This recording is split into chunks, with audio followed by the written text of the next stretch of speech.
Hello, ladies and gentlemen. All right, I hope that you are as excited as I am because today's a great day. Today we are going to be talking about circles. All right, you see circles everywhere. You see them in the clocks that we sometimes have trouble reading. You see them in toys like Slinkies that maybe you don't use anymore, in CDs that are, I guess, a bit out of date, or just, when you take a cone and take a cross section of it, as I am sure you do so often, right? You take a cross section of that cone and you go, look at that. It makes a circle. Okay. I hope I've done enough to maybe introduce this a little bit. The other thing I'm going to tell you is, much like at Disney, there are hidden Mickeys. Today, there are not so hidden circles on most slides, just to provide some entertainment value. Also, this is a saber cutting through this cone to make a circle. All right.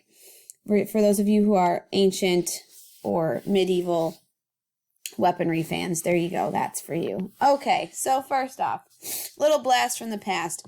I would like you to take a moment and write down anything that you remember about circles. All right. Use this box to write down any facts, formulas, or details you remember about a circle. Okay. Take 1 minute exactly, and then unpause this video, okay? Ready? Go. All right, folks, here's what I remember. I remember that the circumference of a circle is 2 pi r, or pi times the difference. The area is pi r squared. I remember that radius is r, and that's that little half of this distance, all right? And you can go from the center. Oh, I forgot to mention that there's a center of every circle. And from the center to the outside, that's your radius, your diameter, and also let's not forget all that trig stuff has to do with a circle, but we're not going to put that here. Hopefully you remembered some of the same things that I did. A formula you may or may not remember is the distance formula, which is, I'm just going to actually use lowercase d here. It is the square root of x1 minus x2 squared plus y1 minus y2 squared. And now, just so you know, it really doesn't matter which order you put the subscripts in, unless you, if you flip them, then you need to flip the order of both. What do I mean by that? Some of you may have seen this formula written this way, x2 minus x1. They are literally the same formula. It's just all about the order you put your points in. By the way, hidden circle, pizza, circles. Yum, right? Okay. Anyway, this distance formula is going to help us because you are going to use this to find the distance between all of these points, okay? So actually, if you could do me a favor and find the distance between the center and this point on a circle, this center, that point on a circle, etc., in 3 and 4, all the way to 4. Use the distance formula to find those distances. Take 3 or 4 minutes. I'm going to pause this video, and when you come back, the answers will be here for you to check your work. Ready, set, go. All right, so if you used the distance formula correctly, you should have discovered that the answer for number 1 was the square root of 85, and for number 2, 185, which when you scroll, well, here, let me talk about these for a second.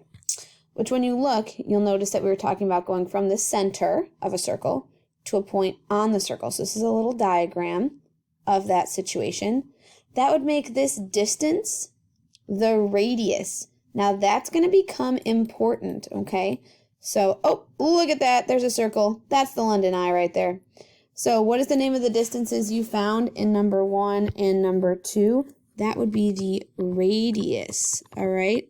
If you go from the center out to a point, that is the definition of being a radius, okay? And being able to find the radius is going to become very, very important very soon. Okay. In 3 and 4, you were given ends of a diameter, which means you were going from one end of the circle all the way through it to another. So you were finding the diameter of those circles.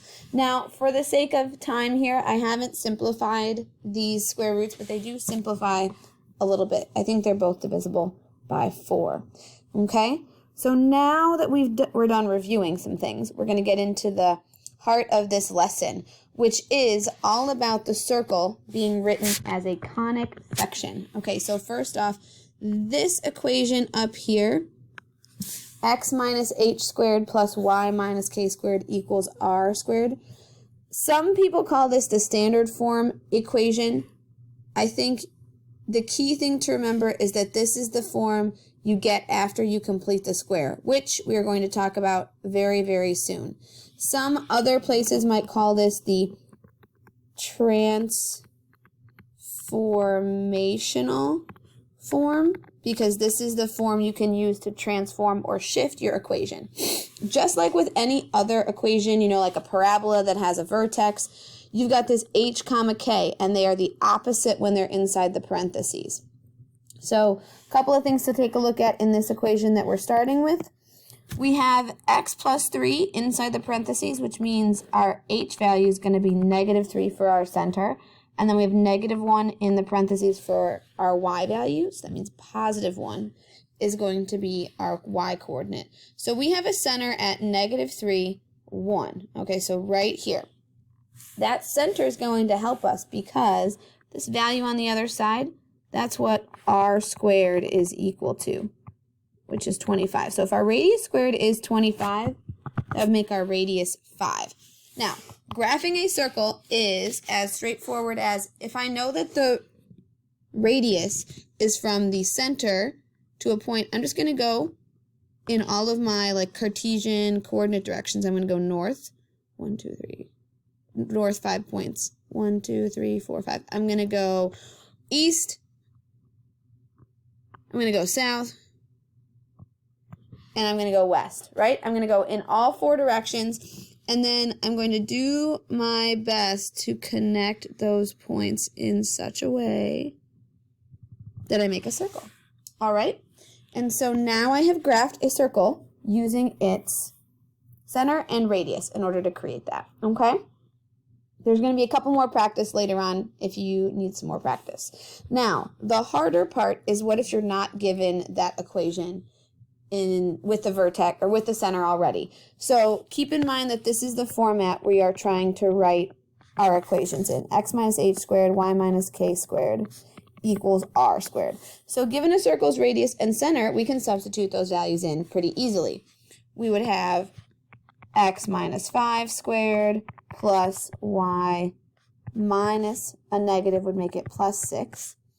And then here's the only tricky part. If you're given the diameter, I don't think we actually mentioned this before, but the radius is the diameter cut in half, right?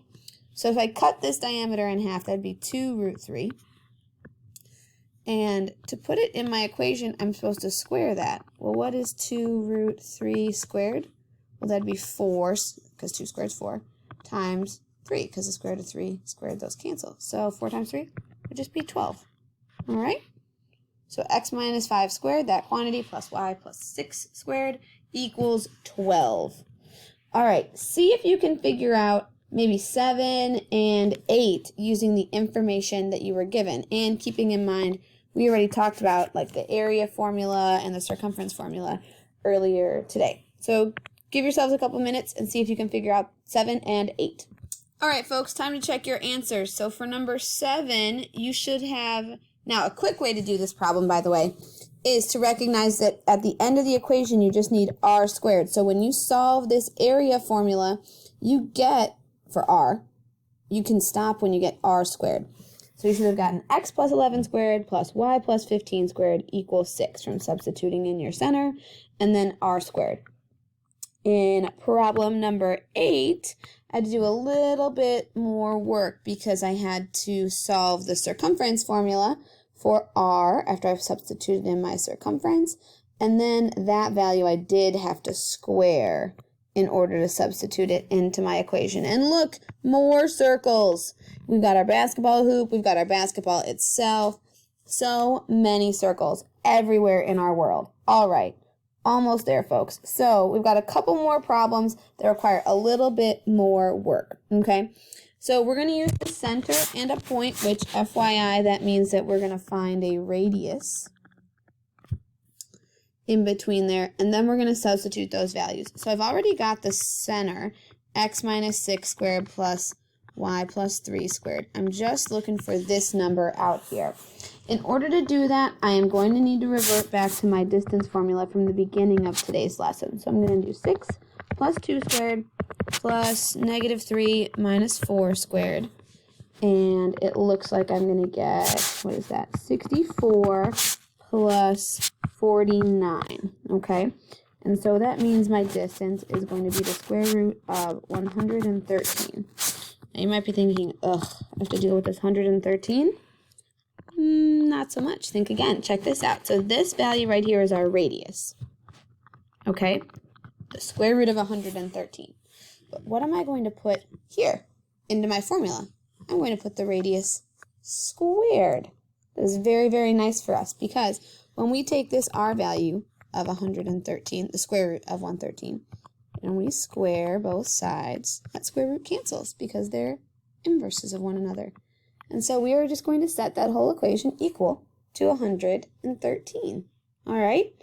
So I would love it very much if you could try problem number 10 and these two graphs. All right? And we're going to call it quits from there. So pause this video, and then the answer to number 10 will be there for you. All right, folks, we're in the home stretch here for sure. So, by the way, I realized that this answer up here to number 9 might have been out of frame. So I scooted this over a little bit, but hopefully you figured that out. Okay, in number 10, final question. It says here that it might require you finding the center with another old formula. So, first off, let's talk about the diameter. It's going to be the distance between these 2 points. So when we find this answer, we're going to need to divide it by 2.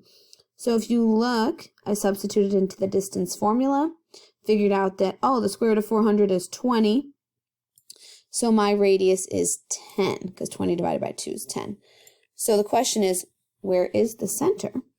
Well, it's in the middle, halfway between, so the midpoint. So what you needed to do was dig out the midpoint formula in your memory banks and substitute all of that information from the 2 points into the midpoint formula. And you should get negative 3 comma negative 10.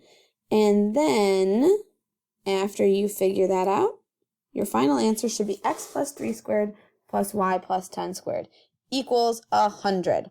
Now, for these last two graphs, I want to let you know that one of these could be a question that we ask you as a discussion post, so I'm not going to post these answers in this video, but you should be able to find these posted somewhere on the website for you to check an answer key, all right? So I would say try these two on your own. These should both be complete, all right? Do these, please. All right?